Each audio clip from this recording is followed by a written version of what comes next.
So what's the big problem with wealth creation? How do people like us, who didn't inherit a boatload of money, who are investing and building wealth from our own blood, sweat and tears, how do we invest in a way that gives us remarkable results and become financially free before retirement age? I don't know about you, but I am sick of hearing from wealth gurus and experts who don't walk their own talk and prescribe strategies that are a one-size-fits-all approach. For self-made people like you and me, I'm here to tell you that you don't need to be superhuman or already wealthy to reach financial freedom earlier than 65. This is the Alternative Investing Podcast. Hi guys, welcome back to the podcast. It's great to have you tuning in again. Today should be a very interesting episode for some of you who are really interested in getting into the weeds of what is it that we do to physically change the trajectory of your wealth through the use of alternative investments. And what I actually want to do is walk you through a real case study so that you understand the thinking and the shifts that happen and the order in which they occur. First of all, let me pre-frame what I'm about to say. It's really important that when you are approaching the topic of wealth creation, from my perspective, it's really important to be very holistic. And when I say holistic, when people come to me, often what they're looking for is they simply want access to great deals. And I understand that that can mentally be the starting point. And certainly, there's an element of understanding that, getting someone who can hold your hand and be the guide is also valuable. But from my perspective, when I'm working with people, that holistic bird's eye macro view of what is it that you have done to get to this stage of your journey is really important. And I think what can happen is, although, the idea of just show me some sexy deals is kind of where people start, I think the intangible benefit of having someone, kind of work with you, be that person to bounce off, to look at your wealth from a holistic perspective is really, it's game changing. And I certainly wish I'd had someone who could have helped me earlier in my journey. And I think the metaphor that I would use is if you don't take a very holistic view of what it is that you're doing from what thoughts, beliefs, actions have you had on your journey and why has that brought you to where you are? If you can't really kind of look at that more carefully, I think what happens is you run the risk of being the lotto winner. And, there's some fantastic statistics out there, but majority of lotto winners actually end up losing most of their fortune in the first 10 years. And that is because they've come into some wealth and they don't necessarily have the thinking and the tools to support continuation of that wealth. So, I'd like to start today by doing a quick recap on, how I see the wealth game. And if we look at history over the last 40, 50 years, maybe even beyond, the wealth game has been about how do you accumulate a series of assets or investments that grow over time so that eventually you end up with a net worth and an asset position which generates enough cash flow for you to retire and, live independently and, of course, maintain your lifestyle. Unfortunately, as time has gone by, and certainly we're seeing it, very, very strongly in the last 10 years, is that asset prices have definitely gone up. And particularly if you look at real estate investing, it's certainly been the way that a lot of millionaires have been created, is through taking a small amount of capital, leveraging or borrowing to get into property, and then watching those assets grow over time. The thing that is universally apparent now is that the cash flow from a standard investment property isn't necessarily delivering in the time frame that people want. So many people start with this view that they should tolerate or endure negative cash flow, and that hopefully somewhere down the track, those assets will start to increase their rents, and that those increased rents will outpace the cost of the expenses and, lending and inflation, so that you end up with a strong cash flowing investment property. Now, I have literally spoken to dozens and dozens of investors over the last even say 3-4 months who are expressing the pain and frustration around having, done all the right things, having accumulated a small portfolio of investment properties. Now they're in a situation where they have hit a ceiling and they just can't see how where they are is anywhere close to where they want to be, partially because the income stream from those investments is just so pathetic. So what I want to talk to you guys about today is I have a new client in my my Freedom Warrior Mastermind. And this couple are really, I think, a great case study for those of you who are interested in understanding how alternative can completely transform your wealth and understand exactly the mechanics and the journey around, what needs to happen first, second, and third. Again, just for those of you who are tuning in for the first time, alternative investments are simply an asset class. And in my case, the area or the sector of alternative investments that I think are meaningful are those backed by real property. So for those of you who are already property investors, everything around alternative is really just an extension of what you already know. There just happen to be a series of strategies that are not mainstream that unfortunately most investors will never ever have access to because they just don't move in the right circles, but which deliver that predictable, sustainable cash flow, which is really why the results that you can achieve in a relatively short space of time are transformative. So this particular couple, I just want to kind of give you a bit of an overview of who they are.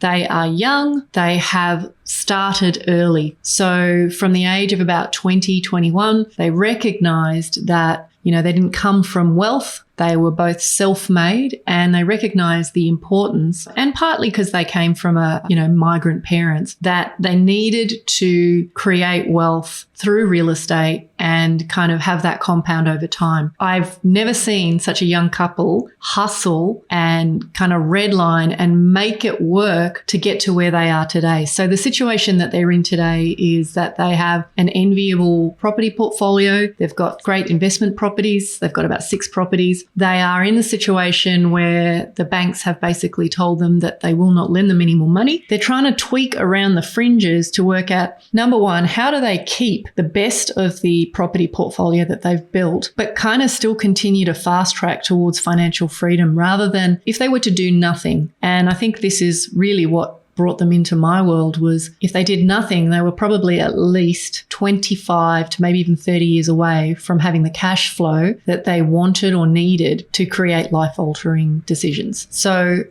when I say that, I mean, whether it's the choice to work part-time, to step back altogether, throw it all away and go traveling the world, whatever the definition is for them, they realized that that was so far away and they'd done all the right things and they still weren't going to achieve it. So the starting point with these guys was really to do an audit of what they already had and evaluate, which are the, specific investments that are strong and likely to continue to perform over time, which ones were the dogs, which ones needed to be cut away. And, intuitively, they kind of already knew, but it was a case of really running the numbers against each of those properties and examining, what is the likelihood of that capital growth continuing? What are the likely consequences of holding that property? What are the maintenance issues that you are going to come up against? How problematic are the tenants that you've got? If there are some development opportunities, how are they going to occur and in what order? How do you kind of rank and prioritize those investments? And then in the context of what money are they earning? What is their capacity to set aside dividends? What is their ability to harness any future borrowing? And, all those elements, the words I use is an audit. It's really an audit of where are they? What have they got? Have they got clarity on who they are, what they want, and what they have aligns with all of those things. I had the fortune of spending a full day with these guys to really go deep on all of those things so that they could start to see what they had through maybe a clearer lens or a clearer filter. I think the challenge that a lot of investors have is they're so hell-bent on the accumulation piece that they don't continue to stop and reflect on what they're building in reference to the goals they have. There's just this, idea, and I understand this because I've done it too, this blind kind of I've just got to keep moving forward regardless of, what I'm buying. And, the unfortunate thing is because of the fact that real estate is so expensive, you just can't afford to carry lemons. And what I think a lot of investors that I've seen over the years have done is it's only when you shine the torch on it and say, well,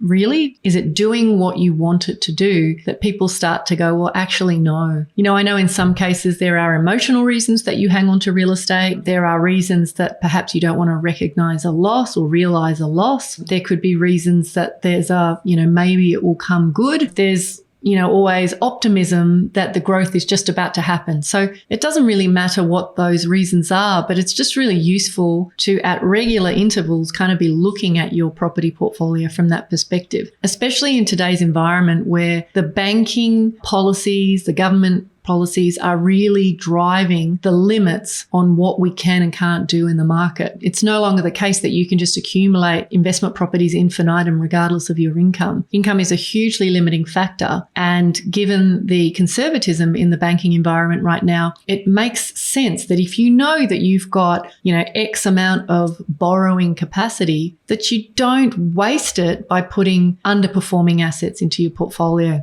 If that's step one on the journey, step two is then saying, well, given everything you have, there are two questions. If you're going to invest in alternative, how are you going to harness the capital? I think the parallel question to that is, what is the minimum effective amount of capital, MEC as I call it, that you are going to need in order to bridge the gap from where you are to where you want to be? And I love to use that 5-year time horizon. And for someone like this particular couple who are, sitting on a reasonable net worth, they cannot afford to stop doing the work that they do because they need it to live. They're not particularly lavish people, but the gap between the income stream from the portfolio to where they want to be is still vast. So what we're trying to do in this second stage is, first of all, work out where is the capital that you're prepared to free up to invest. And, the second question is, how do you do it in a way that doesn't rock the boat too much? So one of the things that, more inexperienced investors face is the idea that they want it all and, the acceptance of the idea that you can't have it all at once. And that's why, and please, I encourage you to go back. There's certainly past podcast episodes on this in a bit more detail. But in order for you to work out your minimum effective capital in order to achieve life-altering income and wealth through alternative, you have to have built some capital. You have to have developed some level of net worth. Perhaps it's not as much as you think it should be. And the example of this is, I've spoken to countless people who have this magic number of, I want to get to a net worth of $10 million.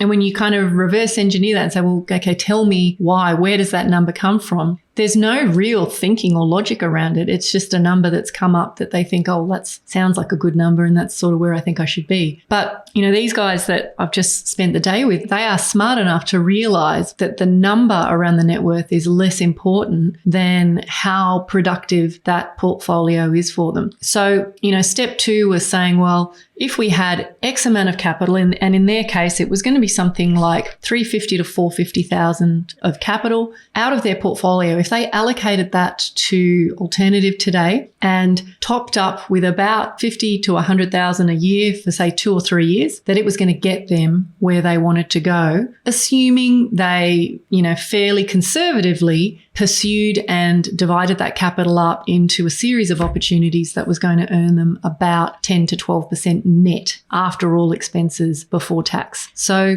this process of step two of going, well, what do we need to do to get you where you want to go? It's not rocket science, but it's simply a way of saying, without disrupting what you already have in play, how could you take some of that premium capital, combine that with some of your surplus income and just engineer an outcome? Now, the exciting thing about alternative is you're not buying an asset and speculating that it will go up. You're acquiring investments that are producing income today from day one. That is the goal or primary goal. It's not always, but that's the primary goal that most of my tribe have is how do I access assets and investments that are going to actually be performing today, that might even perform better in the future because I'm working with a deal maker who knows how to move that deal and get that asset performing better. But how do I earn money that I can rely on today? That understanding is really transformative for some people who have some capital to play with because they just have to take, it could be as little as 5 to 10%, maybe 15%, up to 20, 25% of their net worth and put it to work in a slightly different way in order to get them to their definition of financial freedom in 2 to 5 years. So for some people who are listening, that might seem completely wild, but in the circles that I move in, where I would actually actually argue that the average risk profile of investors is more conservative than most people's, it's not that much of a stretch. So for these guys then, moving into step 3 was really about kind of recalibrating their thinking around what are the KPIs or metrics that we want to be tracking in order to articulate or measure success. Now, people have heard me talk about this many times. The number one metric inside our program is what we call Inkosi. And Inkosi is the Zulu word for tribal leader. And, really it comes from this idea that we're all trying to be leaders within our own community. And the Inkosi metric is saying, well, let's say my goal is 100,000 or 150,000. What percentage of that goal have I achieved? So it becomes really easy to share with other like-minded investors. I have, my Inkosi is at 20%.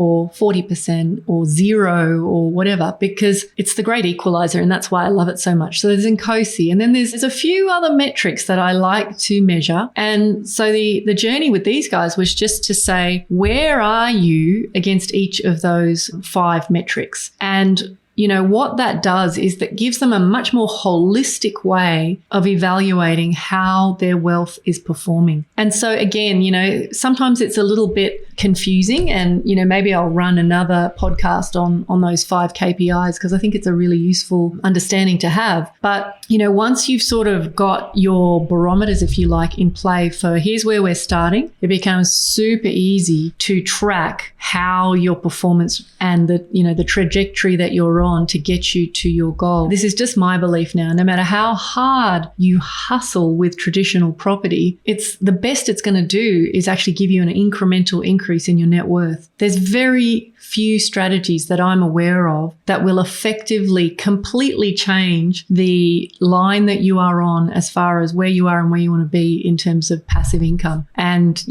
as for those of you who know me, I've really dedicated my life to trying it all. I've tried futures trading, currency trading, share trading. I've done obviously traditional property, and I've not found an asset class that gives me a strong, predictable income in anywhere near the sort of volume of deals, which gives you that ability to diversify as alternative. So the final stage of the planning process with these guys was, number 1, auditing what they have. Number 2, identifying what capital they had that they were prepared to allocate to this. Then number 3, setting up a new dashboard for them to track performance. And then the next stage of their kind of journey will be making sure they understand the 5 buckets of strategies that sit within alternative as I play with it inside out, so that by the time they get to the starting gates and, to take action and, follow up the opportunities that we identified as being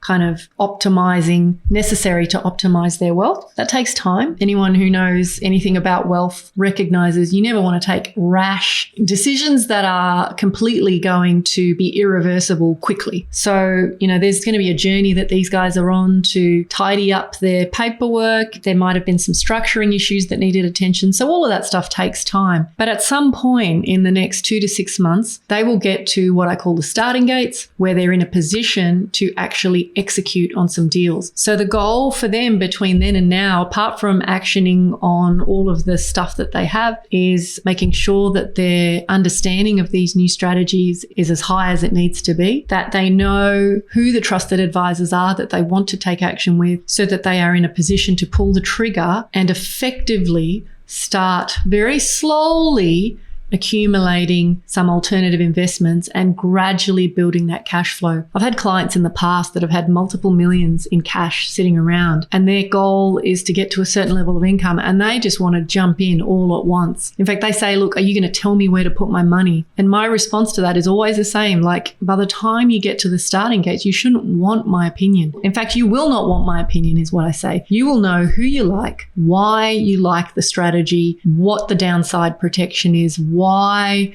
there are multiple exit strategies. You'll understand a bit about the geography and the macro and the microeconomics, so that you have high confidence that you've done as much as you can to stack the odds in your favor before you even pull the trigger. I guess the purpose of today's podcast is really just to kind of emphasize that, alternative investments in my world can transform lives. Like, I really don't want to be understated about that. You know, if you know that you can take action over the next year to 2 years, that will put you in a position within that 2 to 5 year mark where it is game over, where you can, life altering decisions about how you spend your time, how to influence the people in your tribe, in your community, the causes that you care about. That is transformative. And I think I've been, if I'm really honest, a little bit understated and mild about the impact that this kind of thinking has on people's wealth outcomes, partly because I think I'm polite and I probably have a little bit of fear, if you like, around being too overt about it. But I just really want to emphasize that this stuff can really change lives. And it's not just about accumulating one deal. One of the things I talk about over and over, and these guys certainly understood it, was the goal is to build a pipeline of deals so that you never ever have to invest from a place of FOMO or fear of missing out or chase deals ever again if you don't want to. So guys, I'm going to actually call it quits there. I know I've gone down a few different rabbit holes, but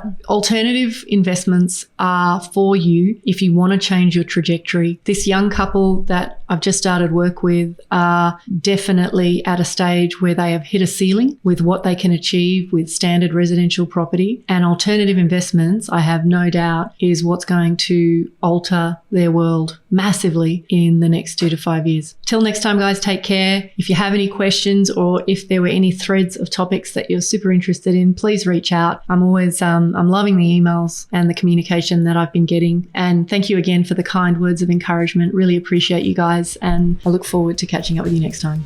You've been listening to the Alternative Investing Podcast. If you're feeling frustrated that despite doing everything right in the property investing playbook and you're no closer to financial freedom, then head on over to inkosiwealth.com to learn more about how you can use alternative investments to catapult your investing income and blend strategies to shave decades off your timeline to financial freedom. See you on the next episode.